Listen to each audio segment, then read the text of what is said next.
तो दोस्तों, स्वागत है आप सभी का लक्ष्य शिक्षा के एजुकेशनल यूट्यूब चैनल में। तो हमने अपने पिछले वीडियोस में कक्षा 10वीं का जो केमिस्ट्री का था तीसरा चैप्टर धातु और अधातु मेटल एंड नॉन मेटल का चैप्टर जो था उसके जो ऑब्जेक्टिव क्वेश्चंस थे हमने उसे कवर अप कर लिया था। तो आज की इस लेक्चर में हम लोग कवर करेंगे जो केमिस्ट्री का चौथा चैप्टर है कार्बन और उसके यौगिक। Carbon and its compound. तो चौथे चैप्टर का जो ऑब्जेक्टिव क्वेश्चन है हम उसे आज कवर करने वाले हैं। तो ज़्यादा देर न करते हुए चलिए वीडियो को स्टार्ट करते हैं। तो हमारा पहला क्वेश्चन है, एसिटिक अम्ल का आईयूपीएसी नाम है।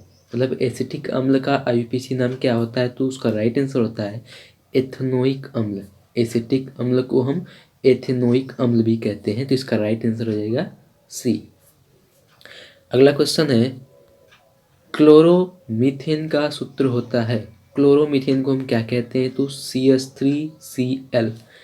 CH3Cl ये होता है क्लोरोमीथेन। ठीक है, जो CH4 पहला ऑप्शन है वो तो केवल मीथेन का है, लेकिन CH3Cl जो होता है वो क्लोरोमीथेन होता है। तो इसका राइट आंसर हो जाएगा बी, CH3Cl।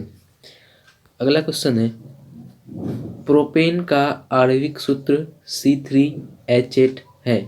इसमें कितने सहसंयोजक आबंध पाए जाते हैं? तो इसमें 10 सहसंयोजक आबंध पाए जाते हैं। ठीक है, इसका राइट आंसर हो जाएगा डी, 10 सहसंयोजक आबंध प्रोपेन में।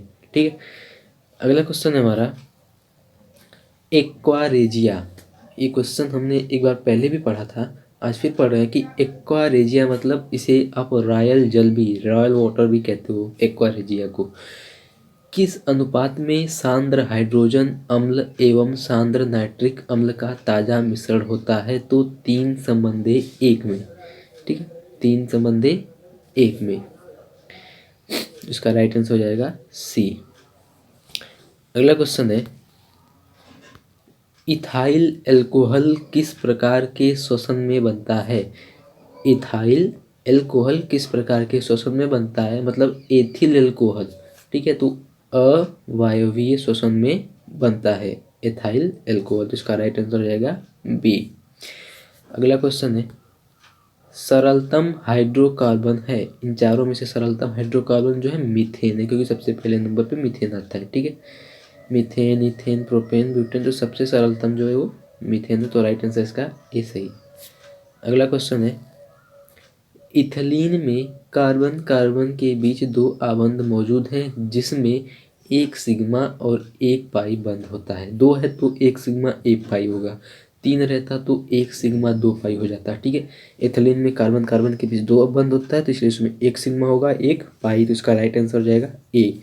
ठीक है, अगला क्वेश्चन है, में कितने सहसंयोजक आबंध है? तो इसका राइट आंसर होता है 7।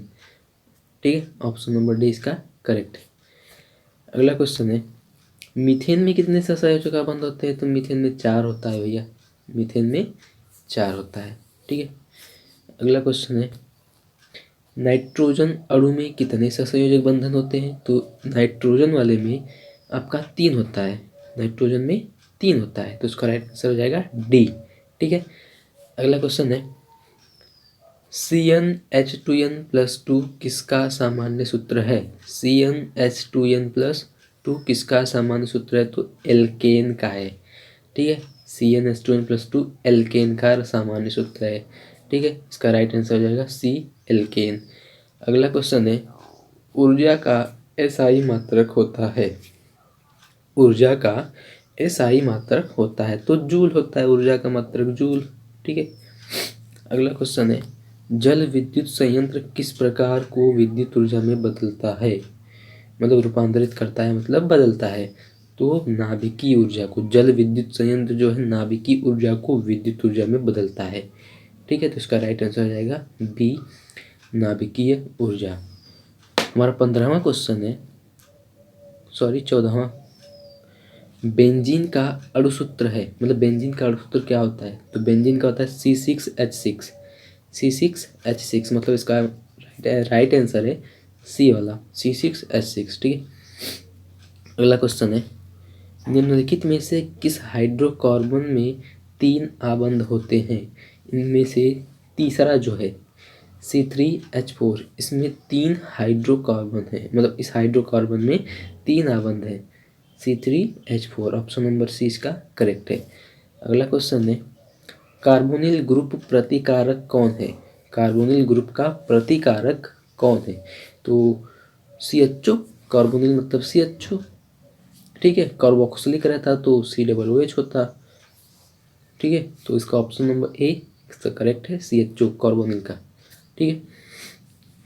अगला क्वेश्चन है, एथेनॉल का क्रियाशील मूलक है। एथेनॉल मतलब OH, एथेनॉल है तो OH, तो इसका राइट आंसर हो जाएगा ए, OH। अगला क्वेश्चन है, इथाइल एल्कोहल का अणुसूत्र होता है। तो इथाइल एल्कोहल का मतलब एथिल एल्कोहल का, तो C2H5OH, C2H5OH, तो ऑप्शन नंबर बी इसका करेक्ट है। अगला क्वेश्चन है, निम्न में कौन से मतलब निम्नलिखित में से कौन आयनिक यौगिक है? इन चारों में से कौन आयनिक यौगिक है भैया? तो CaCl2 है। जो CaCl2 है वो आयनिक है, ठीक। इसका राइट आंसर हो जाएगा CaCl2। अगला क्वेश्चन है, इनमें से कौन सा यौगिक NaHCO3 के संतृप्त जलीय विलयन के साथ अभिक्रिया करके फदफदाहट मतलब बुदबुदाहट के साथ कार्बन डाइऑक्साइड गैस मुक्त करता है, CO2 गैस मुक्त करता है? तो एथेनोइक एसिड, एथेनोइक अम्ल जो होता है वो भैया NaHCO3 के साथ अगर अभिक्रिया करेगा जलीय विलयन के साथ तो बुदबुदाहट के साथ कार्बन डाइऑक्साइड मुक्त करेगा। तो ऑप्शन नंबर डी इसका जो है करेक्ट है। अगला क्वेश्चन है, खाना बनाते समय यदि किसी बर्तन की तली बाहर से काली हो रही हो तो इसका क्या अर्थ है? तो इसका अर्थ ये है कि ईंधन पूरी तरह से नहीं जल रहा, ठीक है। ईंधन पूरी तरह से नहीं जल रहा, वो बेचारा धुआं फेंक रहा है जो ईंधन है आपका, इसलिए बर्तन जो है काला हो जाता है, ठीक है। तो ऑप्शन नंबर बी इसका करेक्ट है।